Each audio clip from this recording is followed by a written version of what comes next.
नहीं चलती, ना सिस्टम की चलती है, ना विज्ञान की और ना ही इंसान की। कुदरत के प्रहार से चारों तरफ हाहाकार मच जाता है, सड़कों पर जलभराव हो जाता है, चारों ओर सिर्फ पानी ही पानी नजर आता है। आज यूपी के अलग अलग हिस्सों में आसमान में काले बादलों का डेरा है। लोगों में डर भी है कि अगर ऐसे ही बारिश का रौद्र रूप दिखेगा तो फिर संकट पैदा होगा।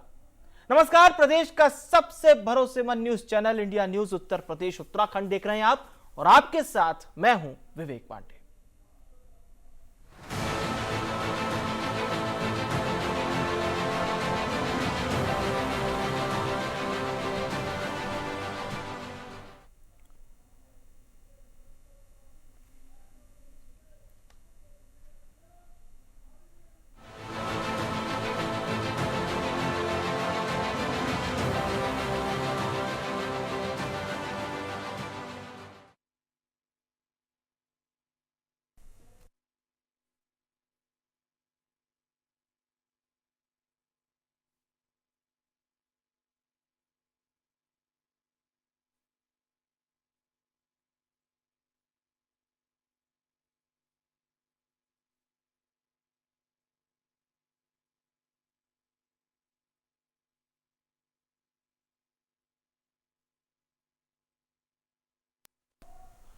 तो चलिए सबसे पहले हम आपको बताते हैं कि आखिर उत्तराखंड में बारिश के हालात क्या हैं। उत्तराखंड की 6 अलग अलग तस्वीरें आपको दिखाते हैं। देवभूमि की ये 6 तस्वीरें आपको दिखाएंगी कि किस प्रकार से उत्तराखंड में बाढ़ के हालात बेहद खराब हो गए हैं। तो आपको बता दें, फिलहाल ये तस्वीरें इस वक्त आपके स्क्रीन पर हैं। सड़कों पर किस प्रकार का सैलाब है, कुदरत की मार से इंसान भी किस प्रकार से लाचार है। गंगा का प्रलयंकर रूप देखने को मिल रहा है, तो कहीं बाढ़ में पूरा का पूरा गांव डूब गया। और किस प्रकार से इस भारी बारिश के बाद आई बाढ़ ने विकराल रूप ले लिया है। कहीं कहीं बारिश भले ही थम गई हो, लेकिन इस बाढ़ के पानी ने लोगों का जीना मुहाल कर दिया है। आवाजाही को खासा नुकसान हुआ है। लोग इस एक स्थान से दूसरे स्थान तक किस तरह से जा रहे हैं, उसे आप तस्वीरों में साफ तौर पर देख सकते हैं। और ये कहना होगा कि जिस प्रकार से लोगों को परेशानी का सामना करना पड़ रहा है, ये आसमानी आफत अभी और भी जारी रह सकती है। अब बात करते हैं श्रावस्ती की, जहां पर नदी के कटान से जिंदगानी मुश्किल है। इंडिया न्यूज संवाददाता की एक रिपोर्ट आपको दिखाते हैं। यूपी के श्रावस्ती में इस समय राप्ती नदी कहर बरपाए हुए है। अगर विकासखंड निकौना इलाके के लेबुड़वा की बात करें तो यहाँ पर राप्ती नदी जो आप देख रहे हैं बिल्कुल पास आ चुकी है। ये लगभग 100 मीटर दूर थी। अभी 15 दिन पहले जब हम लोग यहाँ पर आए थे तो 15 दिन पहले 100 मीटर दूर थी और राप्ती नदी तेजी से कटान कर रही थी, जिसके बावजूद ग्रामीण लगातार लगे हुए थे। वो अपनी कोशिश कर रहे थे कि किसी तरह कटान रोका जाए। ग्रामीणों ने बहुत मेहनत किया था, प्रयास किया, लेकिन कटान नहीं रुकी। जिसके बाद यहाँ पर उप जिला अधिकारी श्रावस्ती के विधायक रामफेर पांडे व जिले के एडीएम भी यहाँ पर पहुंचे थे और लोगों को आश्वस्त किया था कि अब कटान नहीं होगी। जिसके बावजूद भी लगातार कटान हो रही है। कटान का आलम अब ये पहुंच गया है कि पहला घर यहाँ पर कटने की कगार पर है, जिसके चलते डर के मारे खुद अपना घर ये लोग उजाड़ रहे हैं। लेबुड़वा की ये बात है जहाँ पर भारी संख्या में आप ग्रामीण देख सकते हैं। तस्वीरों में यहाँ पर ग्रामीण हैं। इनके साथ क्या होने वाला है, ये क्यों आतंकित हैं, इनसे जानने की कोशिश करेंगे कि आखिरकार क्या समस्या आ गई है जिससे ये लोग परेशान हैं और अपने हाथों से अपने घर उजाड़ रहे हैं। भैया क्या नाम है? राम प्रताप मौर्य। क्या दिक्कत है? दिक्कत यही है, अब विधायक जी और माननीय उप जिलाधिकारी महोदय लोग और एडीएम महोदय आए थे, अनुशासन देकर गए थे कि यहाँ से बिल्कुल ये रामबाण की आप रस्सी लगा लीजिए, एक सूत इधर नहीं जाएगी। और जय लोगों को अनुशासन देकर गए, एक्सचेंज को भी, वो लोग आज तक यहाँ देखने नहीं आए। जय दिन काम था, अधिकारी आते जाते थे, जय दिन आते थे, इसके बाद में आज तक यहाँ देखने तक नहीं आए। अब क्या ग्राम स्थित क्या है, घर कट रहा है, घर लोग उजाड़ रहे हैं। अच्छा, लगभग राप्ती नदी 50 मीटर दूर थी, 100 मीटर दूर थी, 100 मीटर दूर है। अब क्या अब तो 5 मीटर दूरी पर नहीं है, बगल में समझ लीजिए घर के है। कितने घर चपेट में आ सकते हैं? इसमें कम से कम 50 घर आ सकते हैं सब चपेट में। जैसा कि इनका साफ तौर पे कहना था कि प्रशासनिक अधिकारियों के आश्वासन के बावजूद भी यहाँ पर कोई कार्य नहीं हुआ और अब लगातार राप्ती नदी इनके गाँव को लेने के लिए बिल्कुल लालाई दिखाई दे रही है। तेजी से राप्ती नदी गांव की तरफ बढ़ रही है। ऐसे में कहीं ना कहीं लोगों के ऊपर जो शक है वो सही है और लोग आतंकित हैं। हमारे साथ एक और हैं ग्राम प्रधान जी। प्रधान जी क्या नाम है? कन्हैया लाल यादव, पूर्व प्रधान क्या मामला है आपके यहाँ सर पर? हमारा ही घर कट रहा है, मतलब जैसे अपना हम ईटा लोग- वगैरह गुजार हाँ रहे हैं? उजाड़ है, अपना मकान पीछे तोड़ दिया गया अच्छा, ये है, कहाँ बस लेके जा रहे हैं? उधर रोड पर रख रहे हैं। सुरक्षित वहाँ ले जा रहे हैं। क्या कितने दिन से आपका यहाँ घर बना है? घर ये हमारा सर 90 से बना है। अच्छा, आपके पिता और 34 बाबा साल भी हो यहीं, गए। और इसके बावजूद इसके आज बाद ये पहले गांव कटा था, उधर था पुराना गांव, लेकिन सर यहाँ हम लोग सन 90 में घर बनाए थे, तब से मतलब ये नदी वहाँ मंगोरा थी, तब तक सुरक्षित था। सुरक्षित था। हम लोग बहुत मतलब 2019 से ही लगातार प्रयास करते रहे, अधिकारियों को सूचित करते रहे कि ये घर कट जाएगा, घर कट जाएगा। मतलब 5 बस साल से आप संघर्ष कर रहे हैं, लेकिन कोई संघर्ष समय नहीं। 2020 में हमारे यहाँ लॉकडाउन में थोड़ा वो परपू पानी वाला काम हुआ था, तभी से हम लोग चिल्ला रहे थे कि मतलब ये और काम बढ़ाइए, लेकिन वहाँ बस यही गांव सुरक्षित दिखाया गया, गांव सुरक्षित दिखाया गया। ये बताया गांव कटेगा नहीं, गांव कटने आज ये हम अपना मकान उजाड़ रहे हैं। आज कितने तारीख है, कौन सा दिन है? आज तारीख आपका मतलब 17 है। 17 तारीख है, जी जी सोमवार दिन है, जी जी, नहीं मंगलवार है। मंगलवार। लगभग कितने दिन पहले अभी एडीएम आए थे? एक हफ्ता हुआ? एडीएम सर हाँ लगभग 15 दिन हुए यहाँ। 15 दिन आए हुए। उन्होंने आश्वस्त किया था ना कि आसपास नहीं की कटेगा। मतलब आप यहाँ सारा काम हो जाएगा, ये घर नहीं कटेगा, उसके बाद मतलब कोई यहाँ देखने वाला नहीं, मतलब ना कोई आता है ना कोई मतलब कुछ। जैसा कि इनका साफ तौर पर कहना है कि आश्वासन के बावजूद भी यहाँ पर कोई पहुंचा नहीं और देखा नहीं गया, जिसकी उदासीनता के चलते आज परिणाम ये लोग भोग रहे हैं। ग्रामीण परेशान हैं, आखिरकार ये जाए तो जाए कहाँ, कहाँ शिकायत करें। लगातार इन लोगों ने एसडीएम से लेकर विधायक व अन्य अधिकारियों तक शिकायत पहुंचाई थी, उसके बावजूद कोई कार्रवाई नहीं हुई और इनकी कोई मदद नहीं हो पाई। मिथिलेश पाठक, इंडिया न्यूज। और लखीमपुर खीरी में बारिश ने किस कदर कहर बरपाया है, इंडिया न्यूज संवाददाता की एक खास रिपोर्ट आपको दिखाते हैं। लखीमपुर खीरी में बाढ़ को लेकर इन दिनों हाहाकार मचा हुआ है। लखीमपुर खीरी में पलिया तहसील, निघासन तहसील, धौराड़ा तहसील, इन तहसीलों में जो बाढ़ का पानी है वो लगातार बढ़ रहा है, जिसको लेकर इन क्षेत्रों के लोग काफी परेशान हैं। दर्जनों संपर्क मार्ग कट गए हैं, जिससे लोग काफी परेशान हैं। जो रास्ते हैं वो बंद हो गए हैं। बाढ़ के पानी से जो किसानों की फसलें हैं वो पूरी तरह से जलमग्न हो गई हैं। लोगों के घरों में पानी घुस गया है, जिससे लोग काफी परेशान हैं। कहीं लोग जो अपना घर है वो छोड़कर पलायन करने कर ऊंची जगह पर जाने को मजबूर हैं। तो कहीं ना कहीं ये जो बाढ़ है ये लोगों के लिए मुसीबत साबित हो रही है। हालांकि ये जो तस्वीरें हैं ये अपने आप में इतनी भयावह साबित हो रही है कि आप देख सकते हैं किस तरीके से यहाँ पर जो बाढ़ का पानी है वो भर गया है। जो ये घर है, कच्चे घर बने हुए किस तरीके से पानी में डूबे हुए हैं, और इन्हीं में आप देखिए कुछ लोग खड़े हैं और देखिए घुटने घुटने तक यहाँ पर पानी भरा हुआ है। हालांकि इधर कम है पानी, इधर ऊंची जगह, इधर ज्यादा पानी है। कैमरामैन से कहेंगे इधर दिखाएं कि किस तरीके से ये जो छप्पर है वो टटिया है, किस तरीके से बाढ़ के पानी में डूबी हुई है, जिसको लेकर लोग काफी परेशान हैं। वही जो प्रशासन है वो दावे कर रहा है कि जो बाढ़ पीड़ित हैं उन्हें हर संभव मदद की जा रही है, लेकिन धरातल पर कुछ और ही तस्वीरें जो हैं वो बयां कर रही हैं। जो लोगों के आरोप हैं वो कहीं ना कहीं ये साबित कर रहे हैं कि जो मुख्यमंत्री का आदेश है कि बाढ़ की जाए, तो कहीं ना कहीं जो लोगों का आरोप है तो ये धरातल पर वो जो आदेश है वो धरातल पर साबित नहीं हो रहे हैं। Akshay Gupta, India news. और वाराणसी आपको लिए चलते हमारे साथ हमारे सहयोगी पंकज लाइव जुड़ रहे हैं। पंकज, वाराणसी के हालात हमने बीते दिनों देखे थे, काफी जगह पर जल भराव, जल जमाव की तस्वीरें आई थी। फिलहाल क्या हालात हैं वाराणसी के? जी देखिए विवेक, जिस तरीके से बनारस में जो जल स्तर बढ़ा है गंगा का, उसको देखते हुए जो निचले क्षेत्र है, तराई जो है इलाका है, वहां के लोगों को काफी दिक्कतों का सामना करना पड़ रहा है। और हम समझते हैं लगभग 25 से 30 हजार की जो आबादी है वो कहीं ना कहीं प्रभावित हुई है, जो बाढ़ राहत शिविर केंद्रों में जो शरण ली हुई है। वही अगर हम बात करें तो जो सौदा होते हैं बनारस के जो दो बरनी घाट है, माफ करिएगा, हरिश्चंद्र और मणिकर्णिका, वहां पे गलियों में अब नाव चलने लगी है। पानी इतना कदर बढ़ गया है कि जो सौदा है वो काफी ऊंचाई पे किया जा रहा है। और वैसे बात करें तो सुबह से ही, भोर से ही मूसलाधार बारिश हो रही है, तेज हवाओं के संग बारिश हो रही है। उसके वजह से भी थोड़ी परेशानियां और बढ़ गई हैं। बनारस में कई जगह जल जमाव भी दिखा गया है, विद्युत आपूर्ति भी प्रभावित हो रही है। जो जिस तरीके से बारिश हो रही है, तेज हवा है, उसके वजह से सुरक्षा के बाबत भी विद्युत विभाग जगह जगह जो है विद्युत आपूर्ति ठप कर रहा है, बंद कर दे रहा है। तो देखिए जो है पूरी परेशानियां, जो मुश्किलें हैं वो लोगों की कम होती नहीं दिख रही हैं। और जो अभी हमने बात की एनडीआरएफ कंट्रोल रूम से, तो उनका कहना था कि अभी वर्तमान में जो गंगा का जलस्तर वो स्थिर है और उसका जो 70.83 मीटर पे गंगा स्थिर है और लगभग 40 सेंटीमीटर नीचे खतरे के निशान से गंगा बह रही है। पर अभी गंगा के बढ़ाव से इनकार नहीं किया जा सकता। जिस तरीके से जो बारिश हो रही है उसके वजह से हो सकता फिर से गंगा में बढ़ाव शुरू हो जाए। तो फिलहाल अभी अगर बात करें तो एक आध दिन और कहीं से राहत दिखती नहीं दिख रही है। जी विवेक, बिल्कुल सही आपने कहा।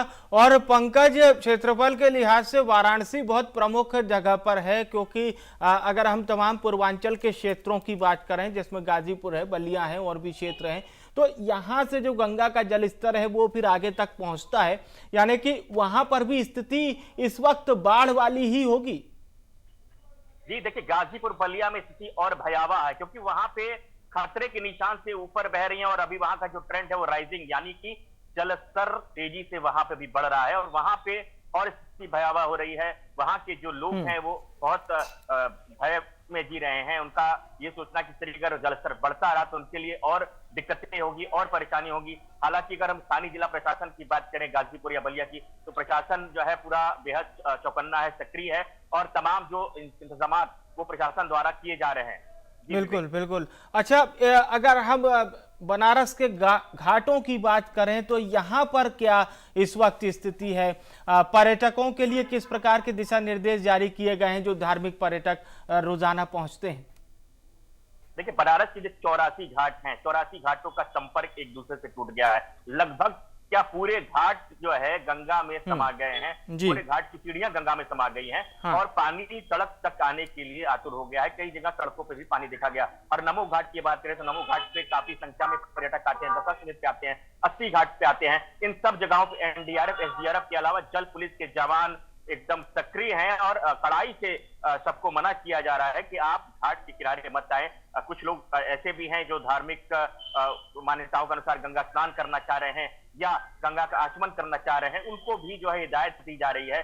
कल मेरी मौजूदगी वहां पे 80 घाट पे थी तो मैंने वहां पे बात भी की थी, तो जल पुलिस के अधिकारी थे तो उन्होंने भी कहा कि नहीं, हम लोग पूरा चौकन्ने हैं। तो जैसे मैंने बताया कि एनडीआरएफ, एसडीआरएफ के अलावा जो जल पुलिस के जवान हैं, अधिकारी हैं, वो भी बराबर स्थिति पे जो है नजर रखे हुए हैं। जी बहुत बहुत शुक्रिया आपका पंकज, तमाम जानकारी हमारे दर्शकों तक पहुंचाने के लिए। बात करते हैं बलिया की, जहां पर गंगा का सितम जोरों पर है। ये रिपोर्ट आप देखिए।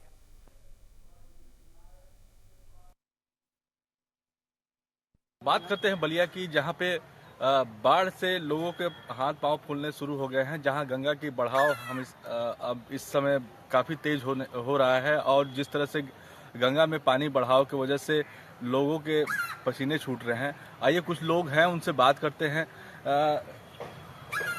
क्या नाम है आपका? शिव कुमार सिंह। जी शिव कुमार जी, जिस तरह से गंगा में पानी बढ़ाव हो रहा है, लोगों की आफत आ रही है, क्या स्थिति बन रही है इसमें? देखिए, ये बाढ़ तो जो ऊपर पानी पड़ रहा है, पहाड़ों के ऊपर जो पानी गिर रहा है बरसात का, उसके कारण ये पानी बढ़ रहा है। अभी तो ये भी पता चला है कि कोई डैम टूटा है और उसके कारण यह पानी और बढ़ेगा। स्वाभाविक रूप से है, जब पानी आबादी में घुसता है, बाढ़ आती है तो लोगों की परेशानियां बढ़ ही जाती हैं। परेशानी तो है ही लोगों को, लोग अपना घर द्वार छोड़ के भाग रहे हैं। तो जिस तरह से हर साल पानी बढ़ती है और लोगों में दहशत का माहौल रहता है, तो इस बार किस तरह से प्रशासन की तैयारियां हैं?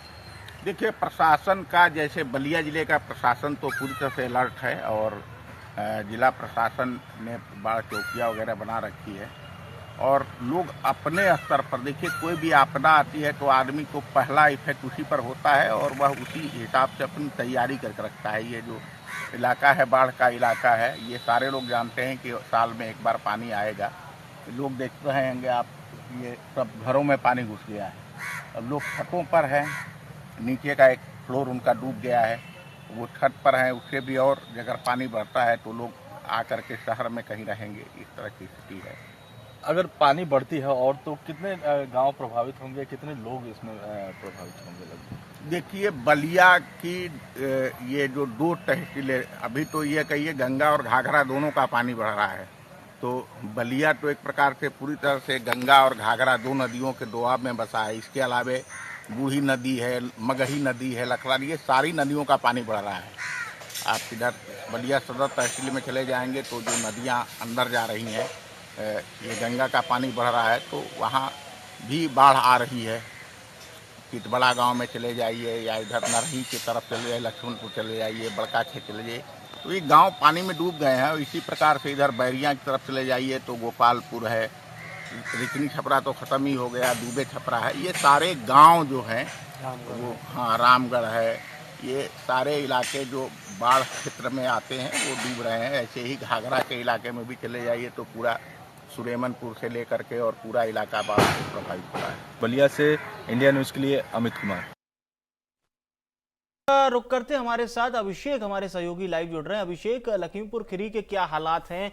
भारी बारिश का कितना असर लखीमपुर पर पड़ा है?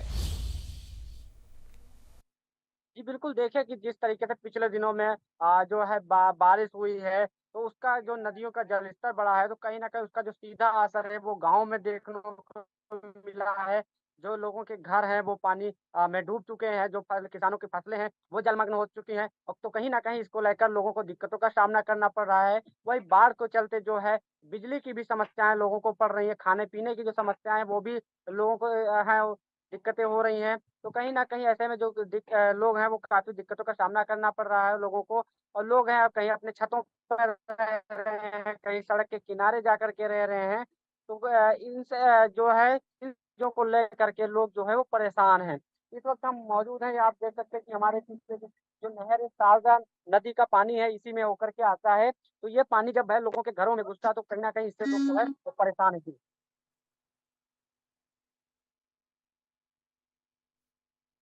जब सुरक्षित स्थानों पर शरण लेनी पड़ रही हो, अपना ज़रूरी और कीमती सामान किस तरह से उनको लेके जाना पड़ रहा है, नाव का सहारा लेना पड़ रहा है क्योंकि सड़क तालाब बन चुका है और बहुत ज़्यादा परेशानी है, तस्वीरों में हम देख सकते हैं। इसके साथ ही साथ जानना चाहेंगे कि प्रशासन की ओर से क्या कवायद की जा रही है, किस तरह से फौरी राहत दी जा रही है इन तमाम प्रभावित लोगों को?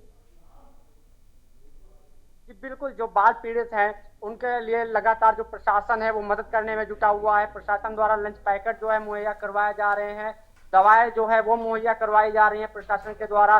तो प्रशासन के जो दावे हैं, प्रशासन कहता है कि लगातार जो बाढ़ पीड़ित हैं उनकी हर संभव मदद की जा रही है और जो लोग जो फँस जाते हैं बाढ़ में उन्हें एनडीआरएफ की टीम के द्वारा ऊँची जगह पर पहुँचाने का काम किया जाता है। तो प्रशासन लगातार मदद करने में जुटा हुआ है। जी। और इन दिनों जो है पलिया तहसील क्षेत्र में जो बाढ़ का आतंक है वो कहीं ज़्यादा है, पिछली बार से इस बार वहाँ पर बाढ़ जो है ज़्यादा है। चाहे वो निगासन तहसील क्षेत्र हो, यहाँ पे बाढ़ का जो है आतंक लगातार जारी है। वही जो धौरारा तहसील क्षेत्र, यहाँ पर भी बाढ़ का सितम लगातार जारी है। तो इन सब जगहों पे बाढ़ का जो आतंक है वो लगातार जारी है, लोगों के घरों में पानी घुसा हुआ है। वही जो दूसरी तरफ प्रशासन है वो लगातार लोगों की मदद करने में जुटा हुआ है। जी। अच्छा, कनेक्टिविटी की अगर हम बात करें तो संपर्क कितने गांवों का आपस में टूटा है? मुख्यालय की बात करें तो कनेक्टिविटी किस प्रकार की देखी जा रही है? जी बिल्कुल, अगर बात की जाए कि मार्गों की, तो जो नेशनल हाईवे है NHI 701 पलिया जो बीरा मार्ग है वो पुलिया बह गई। हालांकि वो काम है वहां पर धीरे धीरे अब शुरू हो गया है, लेकिन जो अंदर के रास्ते हैं, गांव को जोड़ने वाले मार्ग सड़कें हैं, वो कम से कम 1 दर्जन से ज्यादा सड़कें कट चुकी हैं। कच्चे रास्ते जो हैं वो भी कट चुकी हैं। तो उनको भी लेकर के राहगीरों को दिक्कतों का सामना करना पड़ रहा है कि जो राहगीर हैं वो नहीं निकल पा रहे हैं। कई सड़कें ऐसी हैं जो दर्जनों गाँव को जोड़ने वाली मार्ग है, जैसे पलिया से लदौली होकर के रानीगंज जाता है, वहां से दुर्गापुर हुआ, कई जो गांव है वो भी जुड़े हुए हैं। वो संपर्क मार्ग कट गया जिसके लिए लोगों को समस्याएं हो रही हैं। इसी तरीके से पलिया तहसील क्षेत्र में भी कई मार्ग कट गए हैं जिसको लेकर के भी लोगों को दिक्कतों का सामना करना पड़ रहा है। वही निगासन पलिया स्टेट हाईवे पर भी पानी चल रहा है जिसको लेकर भी लोगों को दिक्कतों का सामना करना पड़ रहा है। वही बाढ़ के चलते जो जानवर, चाहे वो सांप हैं या जंगली जानवर हैं, मगरमच्छ हैं, इन सब इस तरीके के जो जानवर हैं वो भी ऊंची जगह पर पहुंच रहे हैं। तो कहीं ना कहीं इसको लेकर के भी लोगों को दिक्कतें हो रही हैं। अभी एक वीडियो वायरल हुआ था जिसमें मगरमच्छ सड़क पर बस के आगे निकल रहा था, तो उसका लोगों ने वीडियो बनाकर सोशल मीडिया पर भी वायरल किया था। तो इसको लेकर के भी कहीं ना कहीं दिक्कतें लोगों को हो रही हैं। लोगों के जो घरों में है वो सांप घुस रहे हैं। इस तरीके की भी लगातार जो वीडियो है सामने आ रही, सूचनाएं सामने आ रही, इस तरीके की जो तस्वीरें हैं वो देखने को लगातार जो है मिल रही है लखीमपुर खीरी में। तो कहीं ना कहीं इन सब चीजों से जो है जो परेशानी हो रही है, लोगों को सामना करना पड़ रहा है इन सब परेशानियों से। तो कहीं ना कहीं लोगों को जो काफी दिक्कतें हो रही हैं। जी वाकई आपने सही कहा, लोगों को काफी दिक्कतें हो रही है और वो हम तस्वीरों में भी देख पा रहे हैं। अभिषेक, बात करें तो सबसे ज्यादा बाढ़ के समय में कोई दिक्कत होती है तो वो पीने के साफ पानी की होती है, जो मुहैया नहीं हो पाता है। तो इसके लिए लोगों को किस तरह से जद्दोजहद करनी पड़ रही है, किस तरह से उन्हें परेशान वे हो रहे हैं, इसकी भी एक जानकारी हमारे दर्शकों को दें।